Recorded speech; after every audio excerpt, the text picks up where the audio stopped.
Hello, everybody. Mr.FrightNight here again. Today we're going to talk about the 5 most haunted prisons in America. Number 5, West Virginia Penitentiary. West Virginia Penitentiary was built in 1866, and over the years, hundreds of inmates were hung or electrocuted, and many more, due to overcrowding, committed suicide, and others were killed by brutality from the guards. Visitors have reported hearing footsteps and voices. Also, apparitions have been seen in the North Hall, where the execution chamber was. Number 4, Maxwell Street Police Department in Chicago, built in 1871. It was said that the Italian mobsters, the Jenna brothers, partners with Al Capone, created a culture of fear, causing the area to be dubbed Bloody Maxwell. The iconic police station, which became numerous for brutality and corruption, bribery and torture.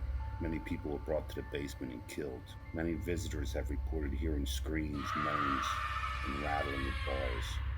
Number 3, I'm sure we all heard about it, Alcatraz in San Francisco, California, built in 1934, also called the Rock.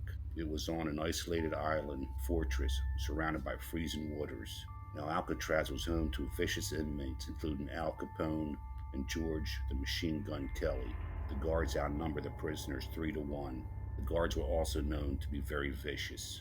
Now, suicide, murder, and insanity became common. Since Alcatraz closed the door in 1963, staff and visitors encountered many ghostly apparitions and hearing sounds of screaming and weeping throughout the creepy halls. Number 2, Eastern State Penitentiary in Philadelphia, Pennsylvania, built in 1829. This prison had a 30-foot stone wall around it, with towers and iron gates. It was the world's first true penitentiary. Solitary confinement had windowless rooms that drove many inmates insane, while hundreds more died from illness and torture from the guards. Since its close in 1971, visitors and employees have been haunted. And number 1, Ohio State Reformatory, built in 1896. It was intended to be a place for rehabilitation for first-time offenders, but the conditions rapidly got worse.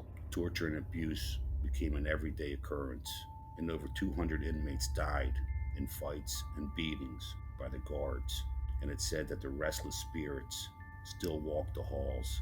Inmates aren't the only spirits haunting the prison. In 1950, the warden's wife shot herself and died. Visitors have been known to suddenly smell perfume in the warden's bathroom and hear voices of the warden and his wife arguing.